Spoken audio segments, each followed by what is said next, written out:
I've made clear my position, which is that I don't think that we should purchase Israel bonds. We don't purchase bonds for any other sovereign nation's debt. And the controller has also made his position clear, and I continue to stand by mine. New York City Mayor Zohran Mamdani is a winner. What do you think, Cenk? Your 2 cents? All right, folks, buckle up. We're diving headfirst into a political hot potato today. New York City, a place known for its grit and its progressive spirit, is at the center of a fiery debate over Israel bonds. Mayor Zohran Mamdani is taking a stand that's sending shockwaves, and frankly, it's about time someone did. We're going to break down the arguments, expose the hypocrisy, and talk about what it really means to be a New Yorker first.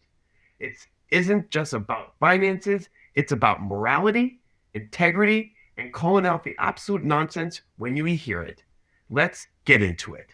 Yeah, I don't think we would have bought German bonds back in the 1930s and 40s, no matter how much money they made, right? So there's that. And if you say, well, that is an unfair, no. They're in the middle of a genocide. Yep. They're in the middle of a genocide. So it is disgustingly immoral to do anything with the Israeli government, let alone have them make money on behalf of New Yorkers. Okay, I had to stop it right there because I love when he preaches. Seriously, let's not mince words here. When we talk about a genocidal regime, we're not just throwing around some big scary words. We're talking about a documented, horrific reality unfolding right before our very eyes. The mass displacement, the targeting of civilians, the destruction of infrastructure, it's not some abstract conflict. It's a humanitarian catastrophe. And the idea that New York City, a beacon of diversity and progressive values, should be financially propping up such actions, it's beyond absurd. It's morally repugnant. It's crazy why we're doing this. It's like saying, hey, folks are actively engaging in actions that violate international law and basic human decency. But sure, let's give them some cash to keep the lights on. Absolutely not. Our taxpayer and pension funds should reflect our values, not undermine them. This isn't just about financial prudence. It's about ethical responsibility. We wouldn't invest in a company that exploits child labor. So why would we invest in a government accused of war crimes? The double standards is infuriating. Mayor Mamdani is absolutely right to draw a line in the sand. It's not just smart policy, it's a moral imperative. Let's remember, silence is complicit and financial support is even worse. Who just voted for Mamdani? No, absolutely not. And so there's the moral component, but there's also the financial component. Why do we constantly owe Israel? Right. Why is it that no other nation, Bulgaria, France, nothing, no pensions, but when it comes to Israel, no, we have to give them money. We have to give them money. No, we don't. Here's what Americans owe Israel: zero, nothing at all. And if you're saying otherwise, you're not really an American. You're Israel first. Boom, drop the mic. You are not really an American. You're Israel first. That's the kind of truth bomb we need to hear more often. Because let's be real, the amount of unquestioning alliance demanded by some for a foreign nation is truly baffling. It's like we're living in some alternative reality where our own domestic needs, our own struggling communities, our own crumbling infrastructure take a backseat to the demands of a country thousands of miles away. Imagine if we applied the same logic to any other nation. Would we be okay with politicians saying we owe France or Germany or Japan endless financial and political support? No questions asked? Of course not. We'd call them out for being France first or Germany first. But when it comes to Israel, suddenly patriotism gets twisted into this bizarre, crazy loyalty test.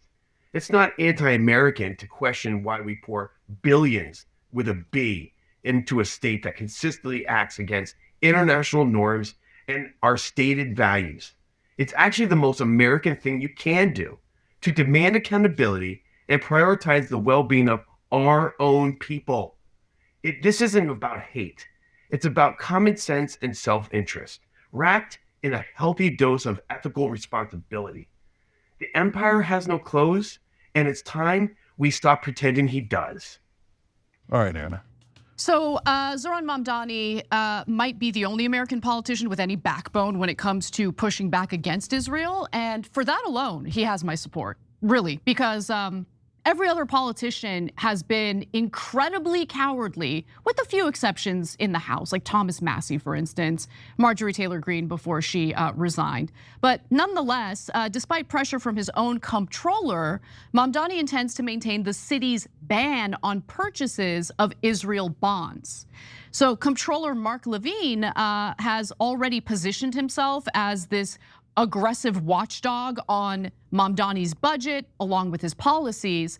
And more importantly, he has an agenda that conflicts a little from Mamdani's. The comptroller is also laying the groundwork to fulfill his campaign promises to resume the pension fund's purchases of Israeli bonds. He said he remains committed to resuming the purchases of Israeli bonds to the pension fund's portfolio, something predecessor Brad Lander, who's also Jewish, by the way, had allowed to lapse. Now, he actually allowed the purchase of Israeli bonds to lapse in January of 2023, which obviously was many months before the October 7th attacks. And the reason why is because he's like, look, we gotta be consistent. Like, the city doesn't buy other foreign bonds. Why are we buying Israeli bonds? Now, Israel bonds are debt securities issued by the Israeli government with a roughly, in my opinion, lackluster return of 5%. New York held the bonds between 1974 and 2023, when then Comptroller Brad Lander, who is also Jewish, ended the city's investment of $39,947,160 in them. Okay, so Comptroller Levine is not happy about that, and he argues that Israeli bonds had been part of the portfolio for decades. That's true. It's no longer true, so you should get over it. But when Landers did end the investment, Mayor Eric Adams protested it, but didn't have the power to stop it unilaterally. Lander said that he was following the city's policy of avoiding foreign sovereign debt, treating Israel the same as other countries rather than giving it special treatment in the pension portfolio, which is only fair, right? So that was his motivation for doing it. Now, Mamdani's motivation goes a little further than that for obvious reasons, but Mamdani, a supporter of the Boycott Israel movement, pledged during the primary that he would end economic ties with the Israeli government, and said he supported Lander's move as a political statement.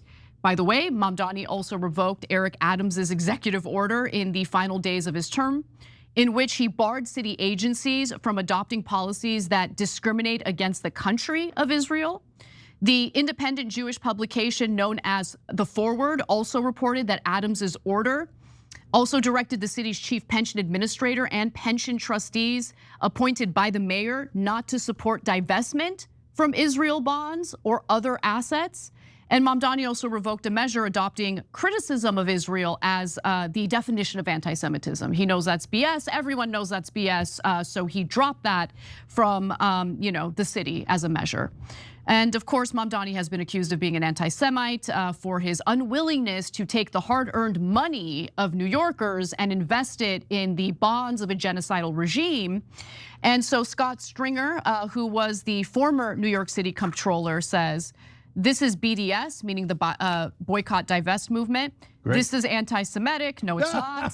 A loser, Israeli cuck. Absolutely, this must never become normalized. I disagree. I think it should totally be normalized. Ross Barkan, by the way, who's also Jewish, writes in and says, or responded and says, I am not here to defend Mamdani. I am speaking as a Jew who finds your definition of anti-Semitism insufferable and stupid, and I happen to agree. Thank you, Ross. God bless you, Ross. All right, it's time for New Year's resolutions. We all make them, but I'm not making any big flashy resolutions that are gonna crash and burn by February. My reset is much simpler. It's about giving myself a break in the kitchen. Not by eating less, don't be crazy. But let's be honest, thinking about what to eat, shopping for it, cooking it, it's a drain. And when you're drained from cooking, you can't focus on the work that matters, and that's the work right here. That's where Cook Unity comes in. It's been my way of cheating. Like, I have a personal chef I'm very fancy that way, please. But without the insane cost. Restaurant quality meals on my schedule. So I ordered a bunch of things that I loved. So we got the pepperoni naan pizza. I love pepperoni pizza, I love naan. You put it together, it's genius. Golden chicken schnitzel. It's schnitzel, but it's golden.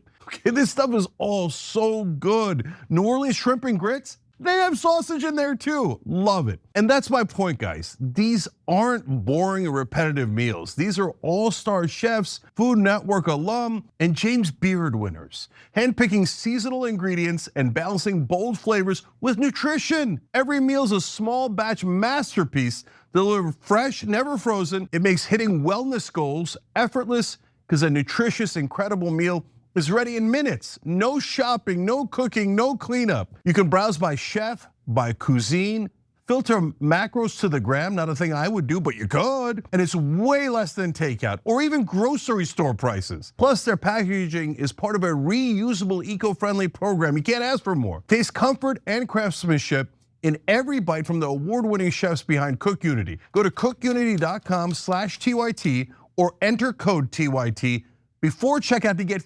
50% off your first order. That's 50% off your first order by using code TYT or going to cookunity.com/TYT. All right, let's talk about Brad Lander. Brother's running in District 10 in New York against Dan Goldman, who's totally Israel first. And Lander has been endorsed not just by Momani, and he was incredibly helpful to Momani's efforts. Even though they ran against each other, they supported each other all throughout, and Lander was terrific about that. But he's also gotten the backing of Bernie Sanders and Elizabeth Warren. He is the progressive in the race, he's the populist in the race. Make sure you're supporting Brad Lander in New York 10 and try to vote against almost all the incumbents, but certainly Dan Goldman, who says we should serve Israel, etc. Okay, so now the nonsense excuses. This is anti-Semitic not to give all of your money to Israel. Wait. Is it anti-Finnish that we're not taking New York pension bonds and investing it into Finnish treasuries? Well, why do we have to do that? Do we have to give it to Portugal? Is it anti-Portuguese? So like none of it makes any sense when you take the word Israel out and you Mad Lib it and you put it in another country. And then they're like, what? Of course we should receive special treatment. Us not receiving special, and by the way, they say like, what do you mean us, brother? Okay, so if you're saying Israel should not receive, should receive special treatment, and that it's outrageous and hateful not to give them special treatment, different treatment, I think you misunderstand the English language. That is not discriminatory to not give someone special treatment. It's normal to not give them special treatment. Now, when you say, no, I demand it, New Yorkers, take your stupid pension, you better give it to Israel to invest in them. Why? And then when you ask the simplest, most obvious question in the world, why? Like, hey, if you showed me, oh my God, the Israeli bonds are at like 12%, and they're perfectly safe, there's very little risk involved, and the Finland bonds are at 7%, and Portugal's at 4%, and Germany's at 9%. Hey, Israel's the highest with the lowest risk ratio. Okay, now we're having a rational discussion. What is the best for the people of New York? Where should we put their pension that is the safest but gets you the best return? But we're not having that conversation. What we're having is a bunch of Israel first guys who betray America and thinks New Yorkers in America doesn't matter. Your returns don't matter. The safety of your money doesn't matter. The only thing that matters is that their beloved Israel gets special treatment. Yes, finally, someone says it out loud. The gaslighting is absolutely infuriating. This cynical tactic of conflating criticism of the Israeli government's policies with anti-Semitism is not just intellectually dishonest, it's a dangerous suppression of free speech and moral inquiry. It's a shield, a political weapon used to silence dissent and deflect from very real, very urgent human right abuses. Let's be crystal clear here. Being critical of the government's actions, especially when those actions involve occupation, apartheid, and devastating military campaigns, is not anti-Semitic. It's a fundamental aspect of democratic discourse. It's like saying you can't criticize the US government without being anti-American. It's absurd. Jewish people, like any other group, hold diverse political views. And many Jewish voices are among the loudest in condemning Israeli policies. This weaponizing of anti-Semitism trivializes actual anti-Semitism, making it harder to fight genuine hatred when it arises. It's a classic bait and switch designed to shut down any rational discussion. So when someone pulls that card, don't fall for it. Call it what it is: a desperate manipulative attempt to control the narrative and maintain an unjust status quo. We are not anti-Semites for demanding justice and equality. We are simply decent human beings, and we will not be silenced by such transparent nonsense. Right. And it is an outrageous thing to ask for. But our media everything is an illusion, so they've flipped it upside down. They're like, if Israel doesn't get special treatment, you are all anti-Semites, and you are the hateful one. No, honestly, you're all lunatics, and I'm sick of it, and I can't stand the gaslighting anymore. And there you have it, folks. What Mayor Mamdani and others are trying to do in New York isn't just a local issue. It's a blueprint for progressive action across the country. It's about having the courage to stand up to immense pressure, to prioritize human rights, and to finally put our own communities first. We need more politicians with backbone, who aren't afraid to call out hypocrisy and challenge the status quo. So tell me, if you believe in holding power accountable, if you believe in ethical governance, and if you are tired of the gaslighting, then make your voice heard. Support leaders who are willing to make those tough calls. Share this video, comment with your thoughts, and let's keep this conversation going, because the only way we dismantle these unjust systems is by speaking truth to power, loudly and unapologetically. Until next time, stay vigilant, stay informed, and keep fighting the good fight.